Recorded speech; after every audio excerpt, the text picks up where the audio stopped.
Name something that gets passed around. A joint. A joint.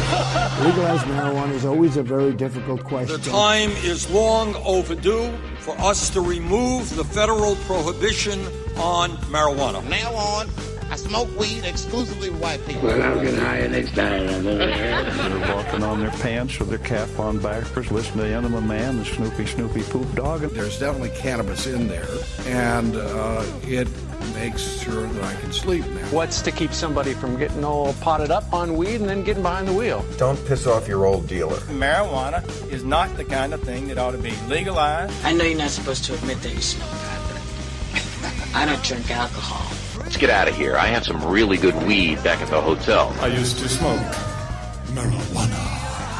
I don't care if an adult wants to smoke marijuana. They shouldn't go to prison for it either. Yeah. Welcome back, everybody. Time for Toker Talk Radio. And quick update for those of you who've been listening. Thanks to all the new listeners or returning listeners that we got back who have finally found me again.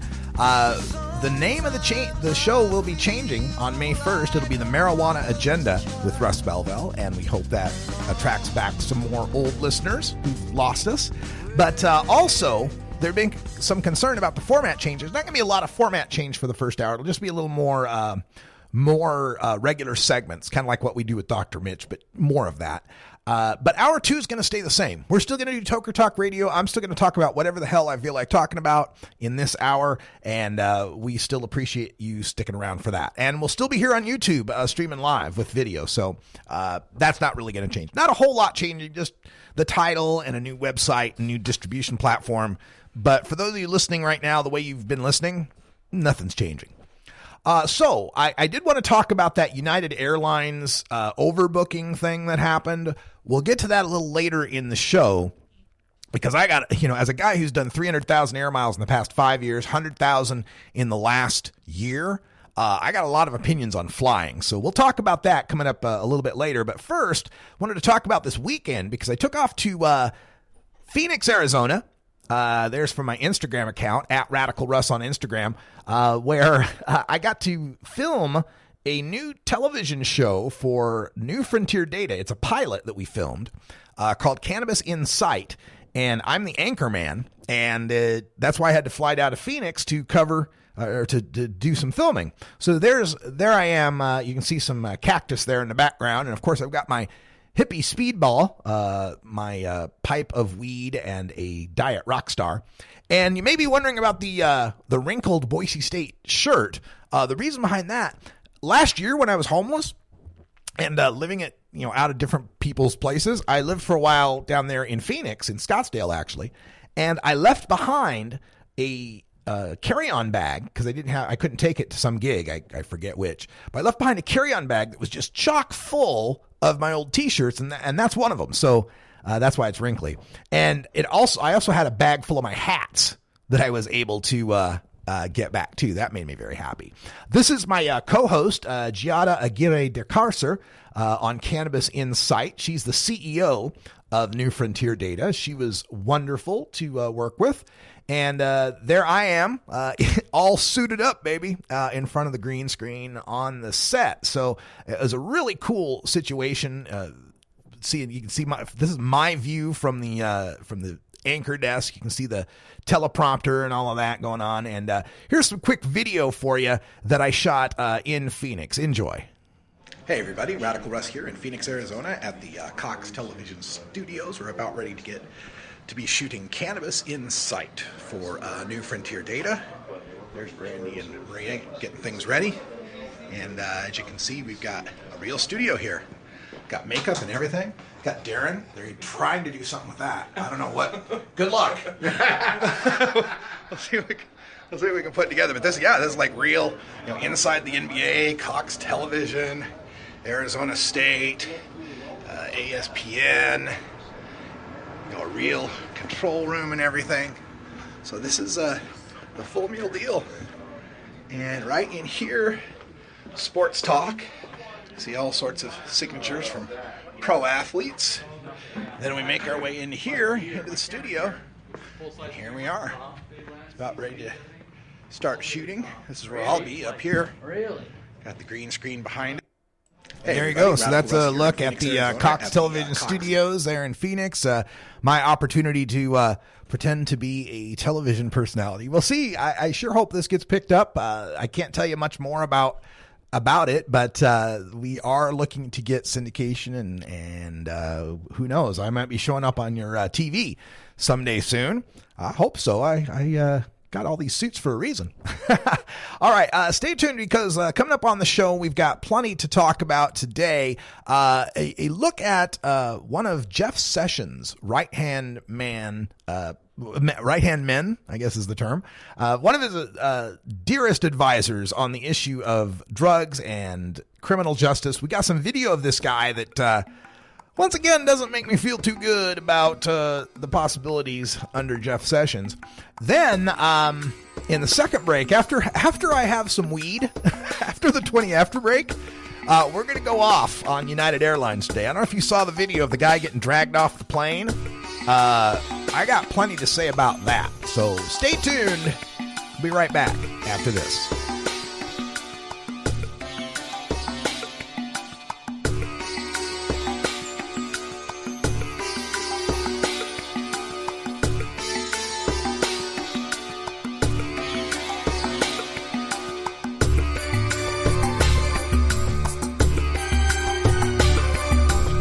This is the Russ Belville Show on cannabisradio.com.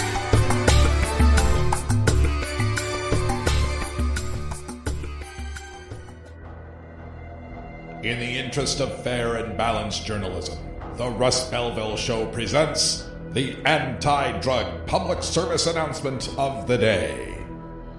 I'm only gonna try meth once. I'm not gonna be like that guy. Hey, look, I'm only gonna smoke meth once. I'm not gonna be like that guy.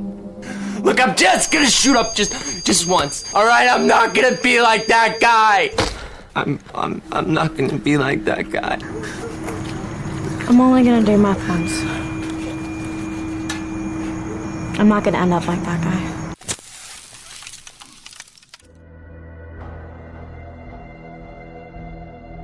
This has been the Russ Belville Show's anti-drug public service announcement of the day, exclusively on RadicalRuss.com.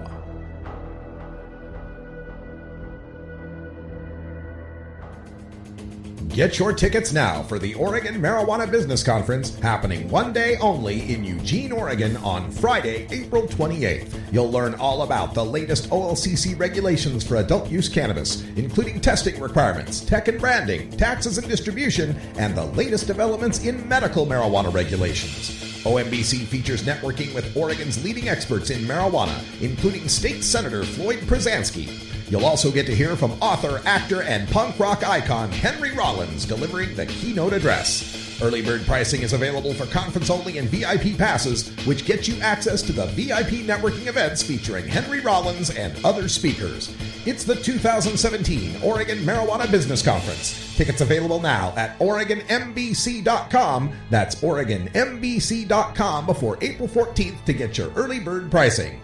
OregonMBC.com. You're not high. You're listening to the Russ Belville Show. Well, when the president does it, that means that it is not illegal. Okay. Maybe you're high, too.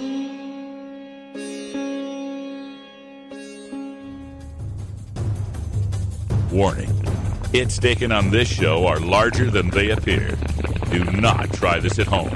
These people are professionals. Or at least they pay me to say that. Where'd you learn that, Cheech? Drug school. A public service message from the Russ Belville Show.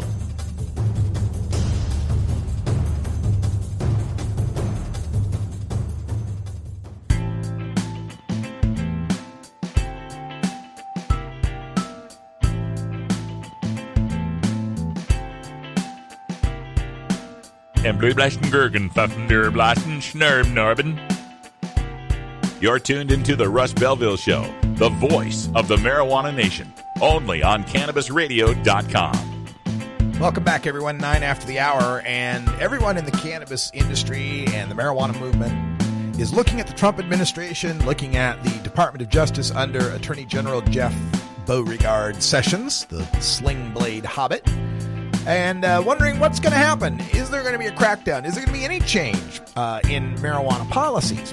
Most recently, there's been a memo sent out where there's just one line in it indicating that Sessions wants the department to review their enforcement policies on drugs.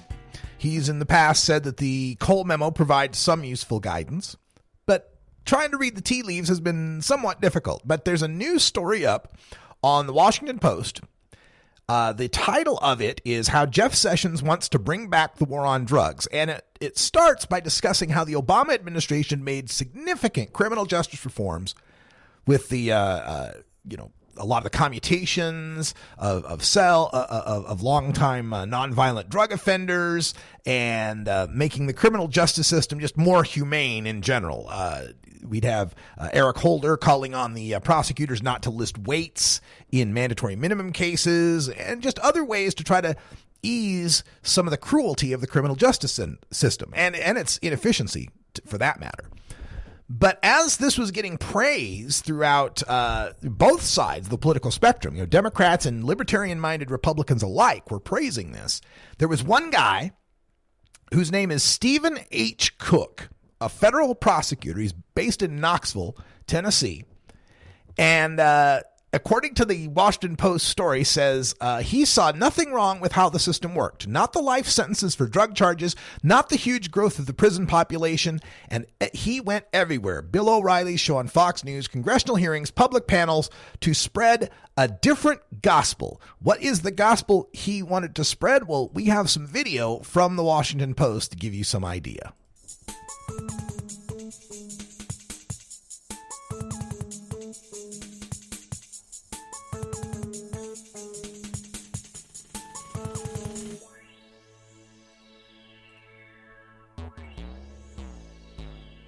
The federal criminal justice system simply is not broken. In fact, it's working exactly as designed. In the mid-'80s, we were facing a spiraling violent crime problem across the country. In fact, for the previous 2.5 decades, violent crime had tripled.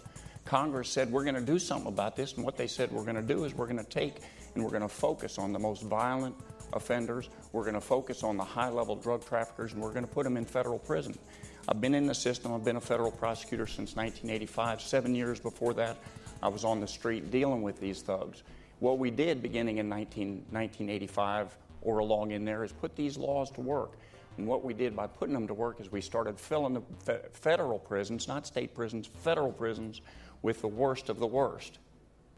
And what happened is exactly what Congress said they wanted to happen, and that is violent crime began in 1991, began to turn around. By 2014, we'd cut it in half. That's what the system is doing, and it's designed to do, and it's working exactly as it is. As a result of some of the reforms that we've seen across the country, we've seen violent crime spiraling up across the country. That's from the Washington Post, edited by Sarah Parnas from Washington Post Live. And one of the problematic issues with this, among many, is a misattribution by this Stephen H. Cook as to what the cause was for the reduction in the violent crime rates in this country. And a lot of people have taken a look at this, criminal justice folks and people in social policy as well, have taken a look at this and found that the policing and policy changes throughout the late 80s, early 90s had little to do with the reduction in crime that happened. You know what had a lot to do with the reduction in crime? Yes, part of it was an improved economy, right? You got the 90s, Bill Clinton. We start to have a better economy. When the economy's better, fewer people commit crimes. But you know what is often attributed to being a cause of the reduced crime rates that started in the early 90s? The authors of a book called Freakonomics, two very well-respected statisticians and economists, took a look at the data, and they found it was the Roe v. Wade decision. The availability, the access to legal abortion had more to do with reducing crime rates throughout the 1990s and 2000s than almost any other factor they took a look at.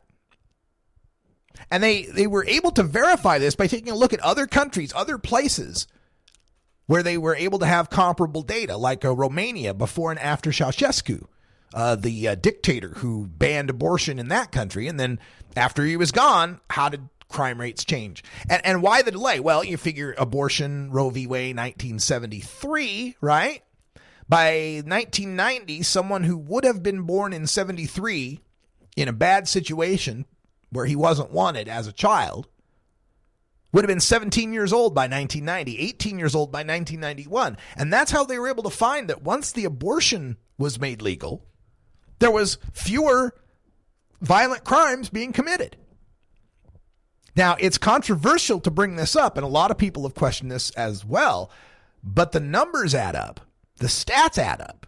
And conceptually, it adds up. If you think about it, if you've got people that are in desperate situations, women that are poor, that don't have the ability to care for a kid, that are working 2-3 jobs, and it's not a good time for them to become a parent, they don't have the time to pay attention to their kid, to monitor their kid gets into trouble on the streets, the next thing you know, he's a violent criminal.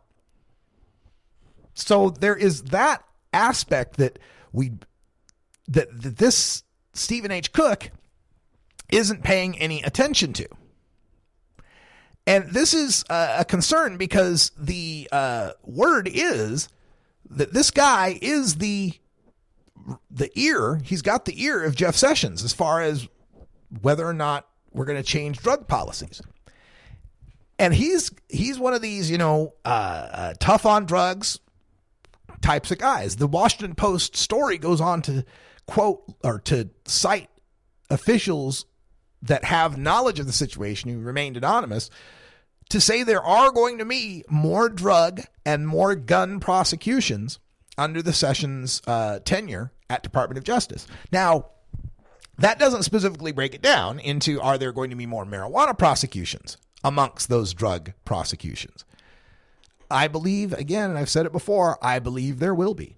I believe the Sessions Department of Justice is going to take a look at a couple of cases, 2 or 3 high-profile cases that they can make an easy slam-dunk public relations move with. Say, find some big marijuana producer, provider in Colorado or California or Oregon or someplace who's not following the rules to the letter, who's somehow involved with some sort of out-of-state diversion or problem with kids, and blow that case up and make a big hullabaloo out of it.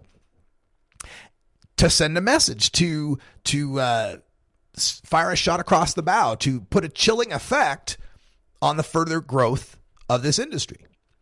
And I think a lot of the younger people that are following this don't have an appreciation for how irrational the federal government can be on this issue. They didn't come up through the 70s and 80s when, against all logic, they would do cruel and unnecessary things to people. And the need for this administration to have scapegoats, to be able to have distractions from its, Russia dealings and whatever else might pop up, to me suggests that they're not going to be reticent to pull the trigger on going after the marijuana industry. Now, the other argument is how successful could they be? To me, I don't think there's an argument whether or not they'll go after us. I think the argument is how successful can they be, and I don't think they can be that successful. I do agree with my critics who say that marijuana is too big, the horse is out of the barn, that train's left the station, whatever metaphor you want to use, idiom you want to use. I agree to that extent that we're like LeBron James now. Like, they can't hope to shut us down. They can only hope to contain us. But they're going to try to contain us. I do believe they're going to try to contain us. I don't think they can. I think we're going to legalization will continue. I think we'll pass it in Michigan in 2018. I think Missouri may go for medical in 2018 and have a decent shot. I think Oklahoma even could pass medical in 2018. So I don't think it's going to stop us, but it is going to hurt some people. It is going to hurt some investors. It is going to hurt some businesses. It may hurt the timeline's acceleration, how quickly we get to our final destinations. I do agree, though, with the people that say that it can't be shut down. But for the people who say they're not going to try, that there's not going to be any effort by Jeff Sessions, the number one pot-hating hobbit in the Senate, I think pretty much there's going to be a try. I think I was trying to suggest something about the duality of man, sir. All right, when we come back after this safety briefing, after I get myself sufficiently potted up on weed, we're going to talk about that United Airlines overbooking incident. Fucking fraud is what it is. Fraud and assault. But we'll get to that when we return.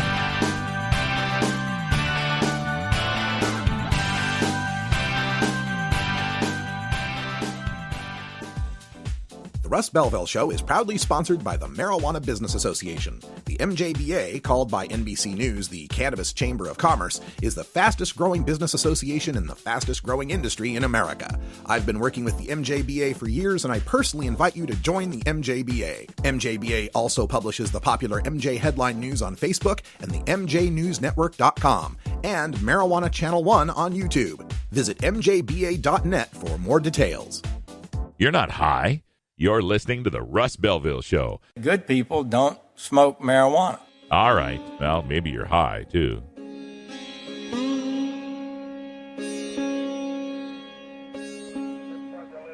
This is Radical Russ Belville with a word about dealing with police. Whether marijuana is legal in your state, whether you're a medical marijuana patient, or whether you're a cannabis consumer just trying to survive under prohibition, you should always affirmatively assert your rights in a police encounter. This means you don't answer police questions without your attorney present, and you never consent to a search. Police are not your friend. Besides showing your insurance, registration, and driver's license, there are only 3 things you should be saying and 1 thing you should be doing. I cannot answer further questions without my attorney present. I do not consent to any searches. Am I under arrest or am I free to go? And then leave once you've been cleared to go. Don't stick around for any little talks the officer wants to have. Learn this lesson well, and unlike me, you won't have a criminal record. This has been a public service announcement from the Russ Belville Show.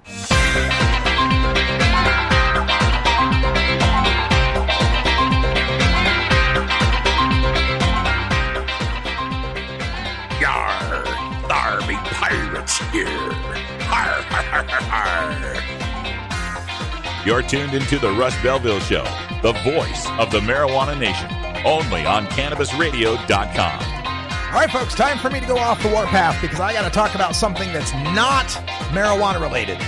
Although it's tangentially marijuana related in my case because I fly around this country, nay, this continent, quite a bit. I just got back from Phoenix. I'll be headed to Atlanta in a couple of weeks. I'll head to Dallas a week after that. I've got Berkeley to go to, Anchorage, Alaska, Oakland, California, back to Atlanta again, Seattle, Boston, Atlanta again, 3 times in Atlanta this year, and even out to Hawaii in December. So I fly a lot. I've done 100,000 air miles last year alone.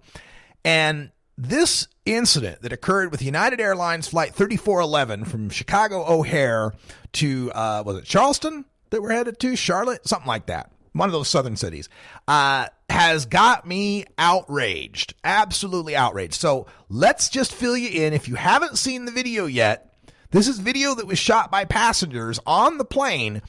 And the situation was, but let me just give you the video first, and then we'll talk about it. Okay, let me get the audio. Oh my God! Oh my God! Oh my God! No! Guys, my God! What are you doing? No, this is wrong! Oh my God! Look at what you did to him! Oh my God! Can't the pilots drive to Louisville? Can't they rent a car for the pilots and have them drive? No! Oh my God! Oh my God! Oh my God! No!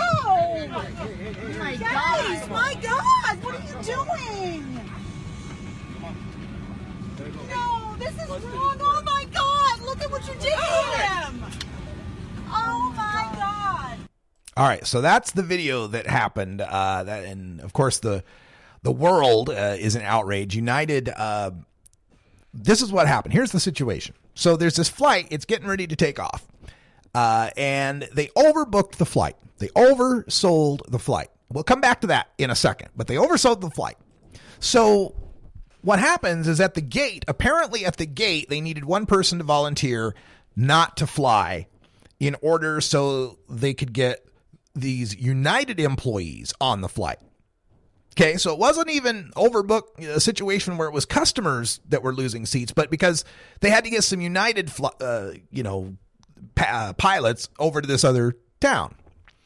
So one person volunteers, doesn't go on the flight, but then everybody else gets on the flight, all the rest of the ticketed passengers. So that's when they get back on the flight and say, look, we need more people off the flight to volunteer, and we'll pay you $800. We'll give you, put you up in a hotel and all that, but we need to pay you to volunteer to get off the flight. And so another couple volunteered, got off the flight. So now they needed one more person to get off the flight, and nobody would volunteer. Even for the payment, nobody would volunteer. So they randomly selected this guy, this Asian guy sitting in coach, just randomly selected this guy and said, you have to get off. And he said, I can't get off. I've paid for a seat and I'm a doctor and I've got patients I have to see the next day. So I have to be on this flight. And then you saw what happened. They called law enforcement and dragged the guy off the plane, bloodying his nose. There's some question as to whether or not he was knocked out getting off the plane. Later, he runs back onto the plane, and then they come back and get him again. Now, this time they don't drag him out. This time he leaves. But so this guy's been humiliated, assaulted, dragged off a plane for a seat he's already paid for because he was randomly selected so they could get some United employees to the other city. Now, first of all, let's go back to how this happened in the first place, this concept of overbooking. Now, this happens on airlines all the time. If you don't fly a lot, let me explain. Say you got a plane, it's got 300 seats on it. We're going to keep the numbers simple, right? This isn't real world numbers. They sell different seats for different prices to different people at different times and different places. Airline pricing is a monster, let me tell you. But let's keep it simple for the discussion's sake. Say you got a plane, you got 300 seats on the plane, and you're going to charge $300 a seat. So your plane going to make $90,000 on the 300 people that fill those seats. $90,000 you're going to make if that plane is full. And let's just presume it is. Full plane, $90,000. Now, coming out of that $90,000, you got to pay for some stuff. You got to pay for the pilot salary. You got to pay for the co-pilot. You got to pay for the flight attendants. You got to pay for the snacks. And especially you got to pay for the fuel. You got to pay for that jet fuel to get that plane from place to place, right? And part of the cost of paying for that jet fuel is how much does the plane weigh? An empty plane costs less to fly than a full plane. Full plane, you got to have more go juice to get that plane to the next place, right? So you could do some math. You could estimate. You could say average person might be 150 pounds, factoring in big people versus little people, take an average. Let's say it's 150 just to make the math easy. Another 50 pounds for their baggage, let's say. So 200 pounds per seat. So you got to figure, all right, I'm getting $300 a seat, 300 seats, $90,000, but I got to pay for enough gas to get that plane with 60,000 pounds of people and stuff to the next place, right? Okay, that's your setup, right? But airlines commonly and frequently and routinely overbook their planes. They got 300 seats to sell, but they'll sell 310. Again, making up numbers just for the sake of keeping this conversation easy, right? But they'll sell, let's say, 310. Now, why do they do that? Well, their argument is sometimes people don't show up for flights. If someone doesn't show up for a flight, there's an empty seat. And by goodness, you can't expect us to just let a seat go empty when we could sell it. Well, yes, I do. Somebody paid for that seat.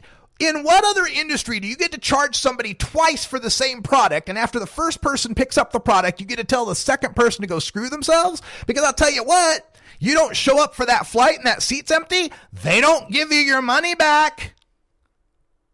So, again, Pretend our flight, 300 seats, but they sell 310 tickets. So now they're not making $90,000 on the flight. They're making $93,000 on the flight. They're getting extra $3,000. Well, I get my numbers wrong. $96,000, whatever. $300 seat, another 10 seats, another $3,000. Right. So $93,000 rather than $90,000, right? I told myself I was going to keep the numbers easy. So you're making an extra $3,000 overselling 10 tickets.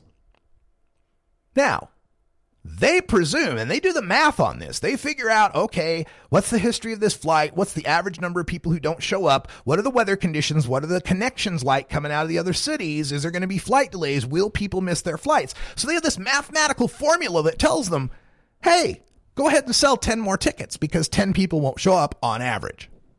But it's not even really that 10 people won't show up on average.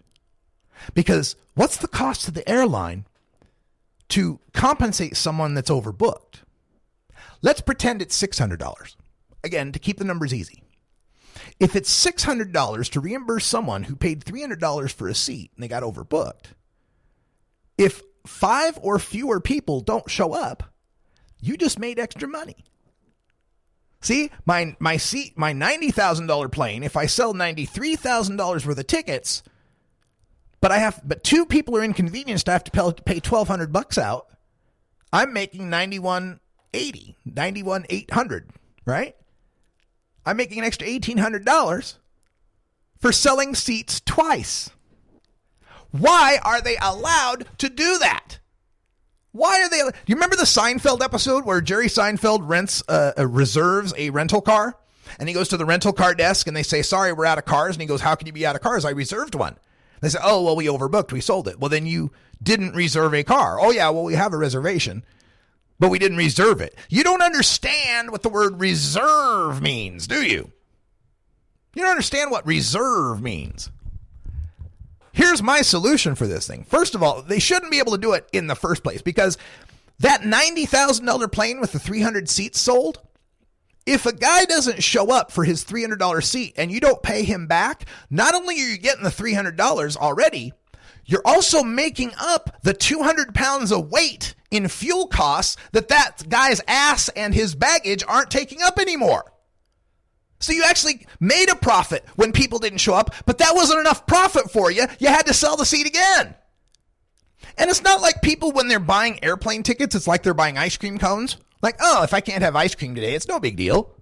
No, the big deal is that when it comes to an airline flight, you're depending on another connection. You've got a specific place to be. The only reason you're choosing to fly, because flying sucks, is that you have to be somewhere really quickly and you can't afford to drive there or take a train or do it telecommuting or whatever. You've exhausted every option but getting on a plane. And now they expect you to change your whole world, change your whole travel schedule, change your whole vacation itinerary because they fucked up. They oversold.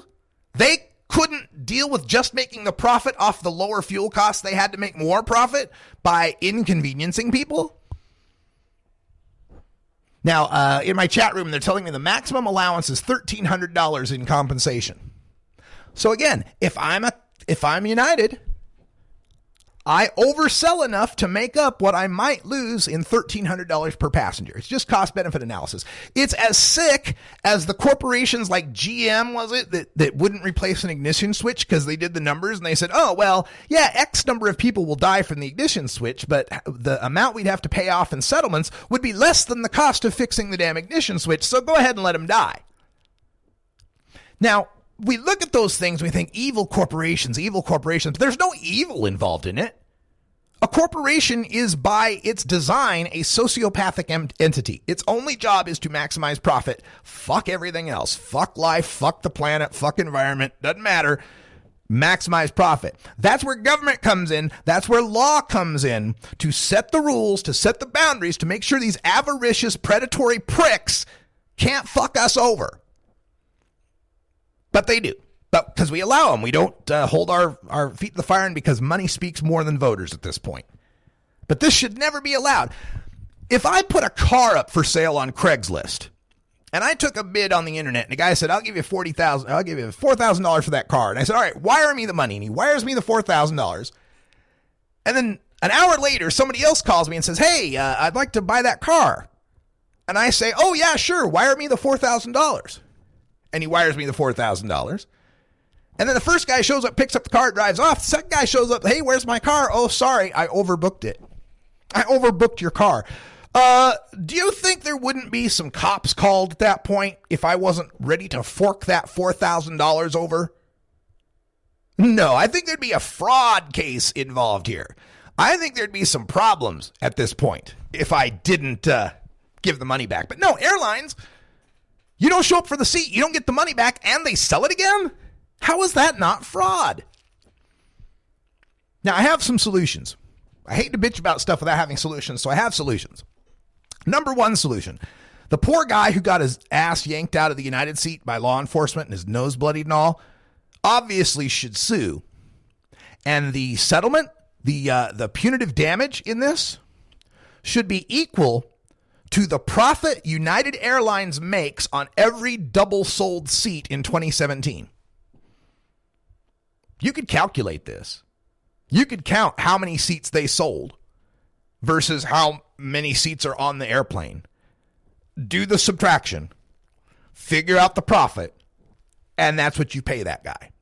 We need to make this not unprofitable for the airlines to overbook seats. They only do it because it's profitable. They do it because they can. It's like insurance, man. They have actuarial tables. They have statistical probability tables. And they say, flight 1312, gosh, you can oversell that by 4 tickets. Oh, flight 10, you can oversell that by 6 tickets, right? And they can get away with it because probability-wise, it works out. Rarely does someone get bumped. Like I said, I've been flying for 5 years, 300,000 air miles. This has never happened to me. I've never had to be taken off a plane. I've had situations where they say it's overbooked and will you take the voucher? I never take it. But I got shit to do. I got places to go. But I've seen people take it. We need to make this unprofitable for them. And I have an idea how to do it. Make any overbooked seat that needs to be emptied a reverse auction without upper bound. Here's how that works. We're all sitting on the plane. Plane's full. Attendant gets up, gate personnel, whoever the hell, gets the front place. I'm sorry, we've got a situation where this flight has been overbooked. And we will offer $300 to anyone who will volunteer to get off the plane. And when nobody volunteers, all right, the offer is now $350. And when nobody volunteers, all right, the offer is $400. And that offer keeps going up by $50 until someone takes it. Here's why this would work. If it were just one seat, the airlines could probably get away with that. I know someone's going to jump at a $300 or $400, $500 ticket pretty quick. But if they need to clear 4 seats, that price is going to get pretty high because everybody's going to wait it out, saying, I'm not going to take the first offer. We're going to wait and see. Now, eventually some couples will start taking, right? A couple will take that first 2 offer because they're like, well, we better get them quick before, because if they go tickets one by one. So I imagine eventually it gets high enough so one person takes an offer and then there's 3 tickets left. And that's when a couple goes, oh shit, we better get the next one. And they get the next 2. And then there's 1 ticket left. And we'll just see how high that gets before someone takes it. So we will see. This just shouldn't be allowed whatsoever. I don't understand the legality behind a company being allowed to sell the same product twice and then gyp someone out of that the second person out of that product. I don't understand how they're allowed to get away with that, especially when you consider the airlines are federally regulated and there's all sorts of antitrust and stuff going on there too. Someone can explain this to me. I'd love to hear it, but I hope this guy wins the shit out of this lawsuit.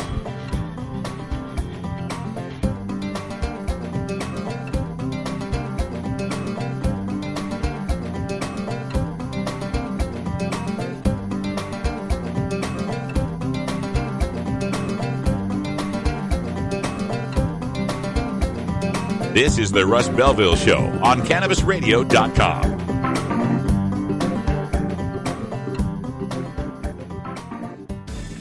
At Herbie's Cannabis Seeds, we pride ourselves on bringing you the best quality seeds from the world's most respected cannabis seed producers, all at the lowest online prices. You can find Herbie's Seeds at herbiesheadshop.com.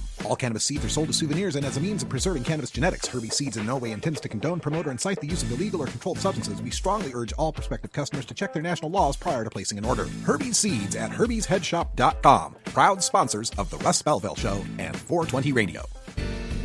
You're listening to the Russ Belville Show. I support a change in law to end federal criminal penalties for possession of up to 1 ounce of marijuana.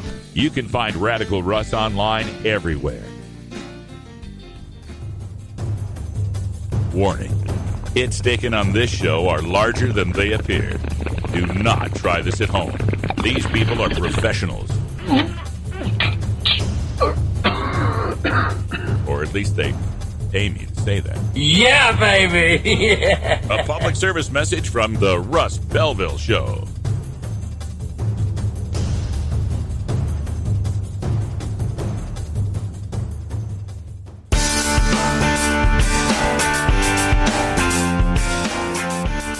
I have a package here for Radical Rick.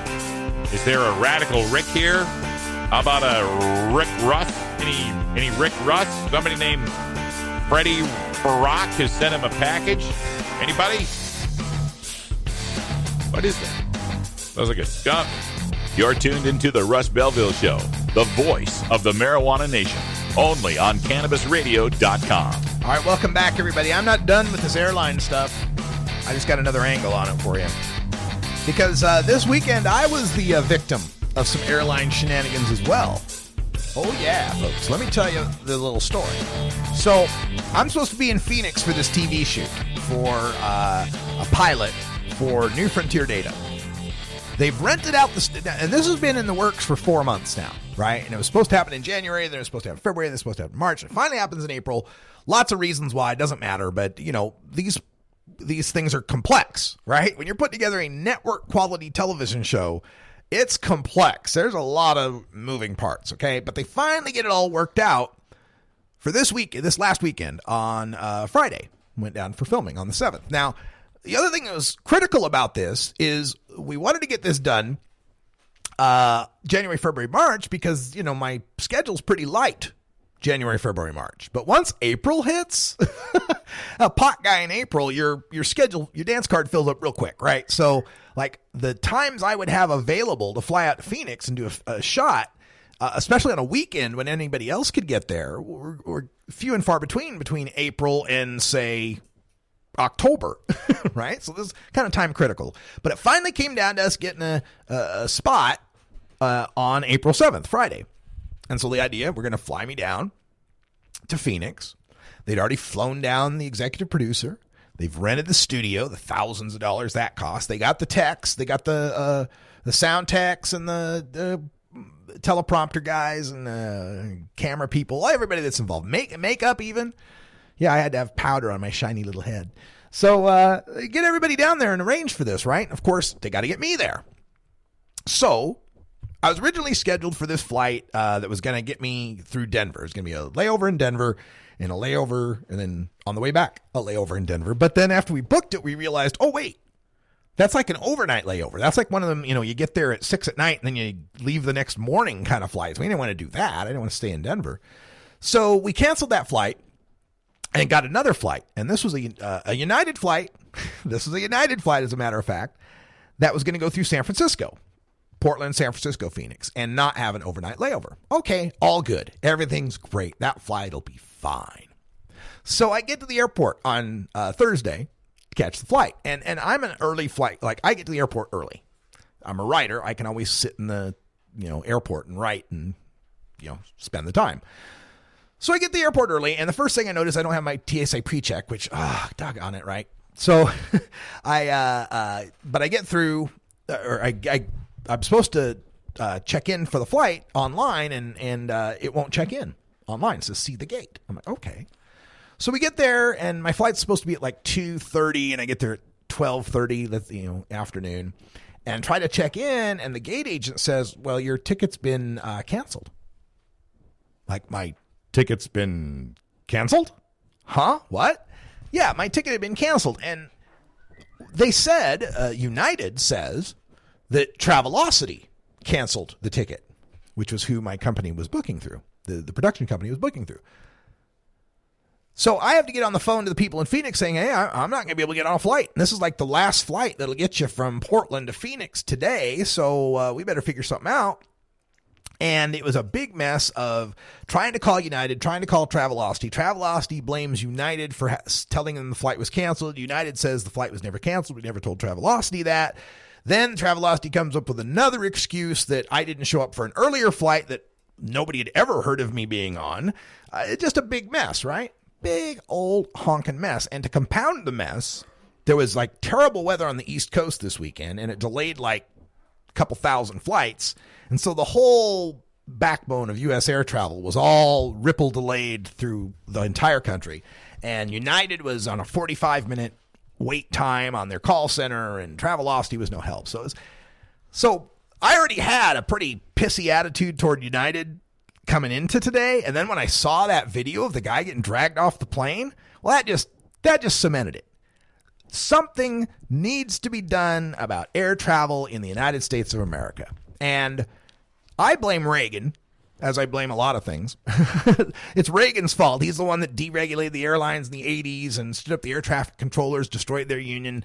Everything since 1980, everything that's bad about air travel has happened basically since 1980, in my observation.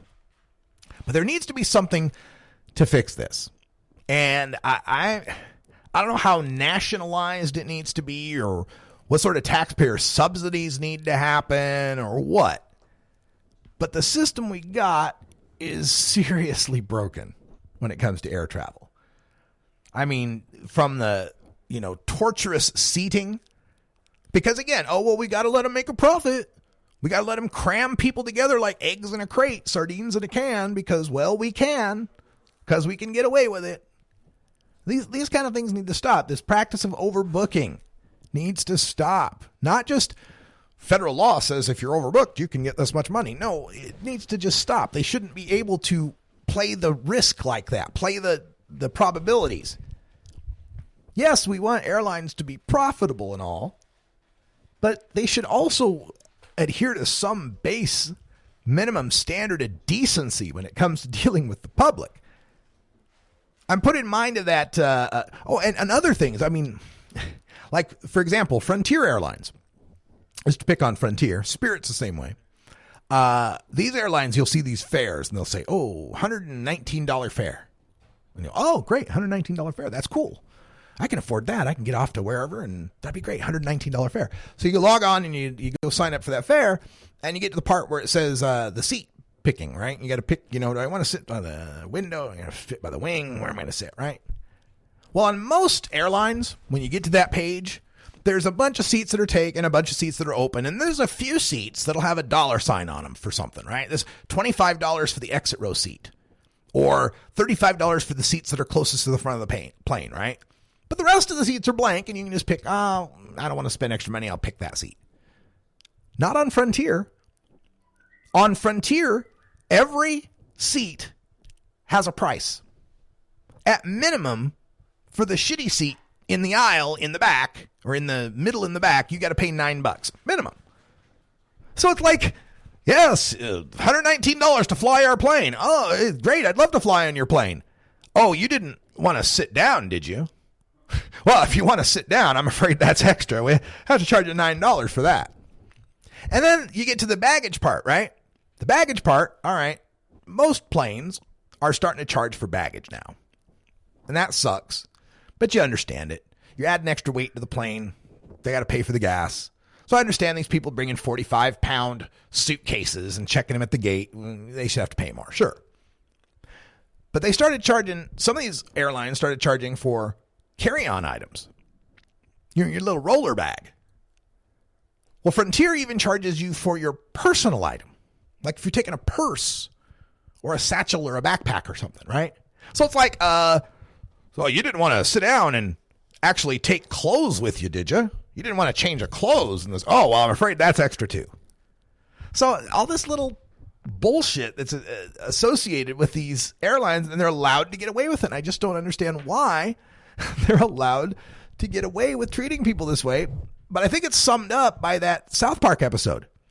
You remember the South Park episode where they come up with the big wheel that replaces, that's 500 mile per hour travel across the country? The only disadvantage is the way that it's driven is by a stick that's shoved up your ass. And everybody's like, well, at least it's better than flying. That's what I feel like every time, man. It's just insane what we're putting up with. All right. One other story that hit the news today, just to shift gears a little bit, is the shooting. I don't know which one, right? It's America. There was a school shooting in San Bernardino, an apparent murder-suicide, where 2 adults are dead and 2 kids were injured. The descriptions of it, to me, like if I was guessing, it sounds like a guy who was dating a teacher who then went in and killed the teacher and killed himself. That would be my guess, but I'm speculating. I have no true knowledge of that, but the descriptions, it makes it sound that way. Anyway, so there's this shooting in the school, and I'm weary of it now.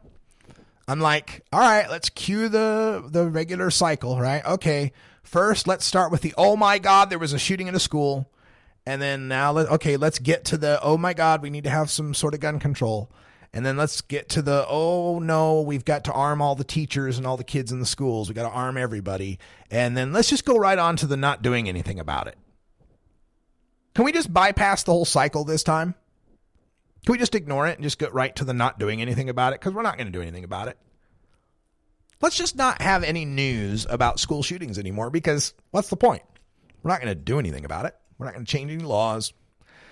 We're not going to institute any major, restrictions or criminal background check. I mean, at least not now, not with Trump and the whole GOP Congress and a 5-4 Supreme Court. Forget it. We're not doing anything about it. So, it's just another shooting, just another day in San Bernardino, just another shooting, just another couple dead people, some injured kids. Nobody's going to do anything about it. So let's move on to some other news, right? It's sad to have to feel that way. And part of what bothers me is how there's so many issues and there's only so much bandwidth for people to focus on them. And a lot of news is going to focus on this San Bernardino shooting today. So it's going to drop off the coverage of the United thing, and it's going to bypass covering the Trump-Russia thing and the fact that we're launching missiles at Syria and that we've got cruiser destroyers heading toward North Korea. And, oh, my God, we're going to need a lot of weed is what I'm saying. We're going to need a whole lot of weed over the next 4 years. Concentrates would help, edibles, whatever you can think of. Let's get that happening here because it's going to get ugly over these next few years. But hopefully it gets better here. Hopefully, at least in the weed arena, we can make some progress. Don't forget, May 1st, this becomes the Marijuana Agenda with Russ Belville, and you can log on to the new websites and social media. They are up now. Not much on them, but you can connect and be one of the first. It's MJ Agenda on everything except Twitter, where it's MJ Agenda Show, because Mustafa Jagenda got MJ Agenda before I did. MJAgenda.com as well. We're back to close up the show right after this.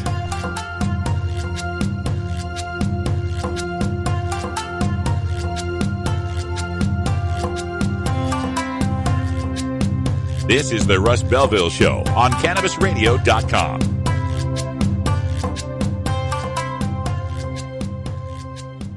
You know Herb Thrasher from the Herb Thrasher Flower Hour.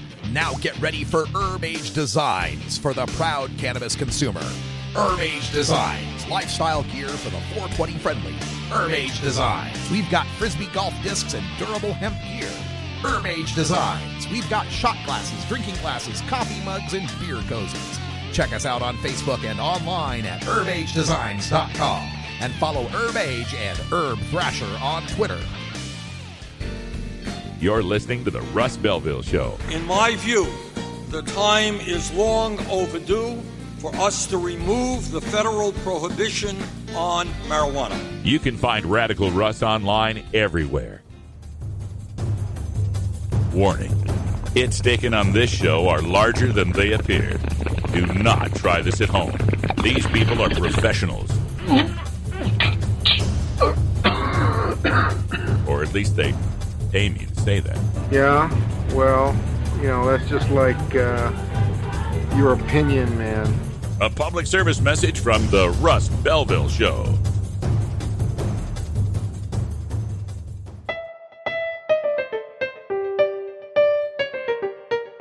Remember, friends, there's more to life than marijuana. I just can't remember what it is. Why'd I come in here? This is the Russ Belville Show on CannabisRadio.com. All right, welcome back, everybody. 54 and a half after the hour as we wrap things up. Quick reminders about our schedule here on the show, because we will be traveling on Friday. So no live show on Friday as I make my drive deep into absolute prohibition territory into the state of Idaho, where I'm going to see if I can get myself arrested. Not the usual way, though. I'm trying to make a political point. So I've got this speech I'm working on in my head where I'm going to call the attention of the assembled law enforcement officers who will be there watching the gig. And I'll say, we need the attention of law enforcement because there's a crime in progress. There is a crime in progress right here in the park. A crime for which the punishment in Idaho is equal to the punishment for punching a pregnant woman. A crime in the state of Idaho for which the punishment is equal to stealing someone's television. A crime for which in the state of Idaho the punishment is worse than the punishment for a first-time DUI. And that crime is me being under the influence of marijuana in public.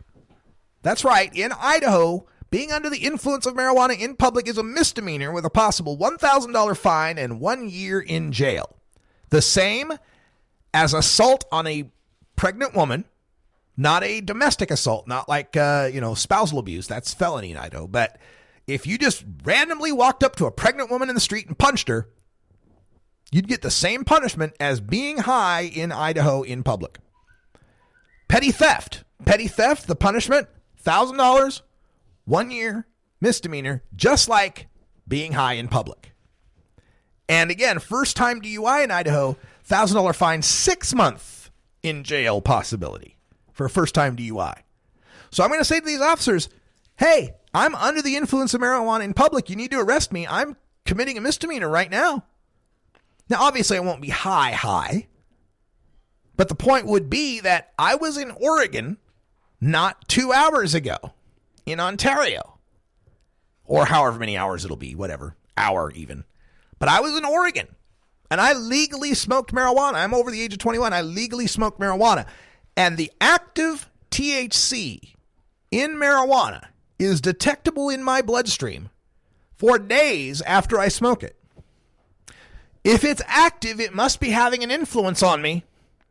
So I must be under the influence of marijuana in public right here on stage in Idaho, and therefore I'm committing a misdemeanor. And I'm wondering why the cops aren't running up here to arrest me. Because surely if I was punching a pregnant woman on stage here, they'd come up and arrest me, wouldn't they? And surely if I was in possession of someone's stolen television on stage, running across the stage, they'd come and arrest me. And I hope to God that if they saw me weaving around the road, first-time DUI, they'd pull me over and arrest me. So we'll see, folks. So we won't have a show on Friday, and whether or not we have a show on Monday may be determined by bail money. So we will see what happens. That's all the time we got for today, folks. Thanks for joining us here on RadicalRuss.com. You live listeners, don't worry. No matter what changes, we're still going to be live here on YouTube because I love this format. Thanks for joining us. Check out MJAgenda.com, MJ Agenda on Facebook, MJ Agenda Show on Twitter. For everyone here at Delta 9 House and Studios, I'm Radical Russ. Thanks for joining us, and until next time, take care of each other, tokers.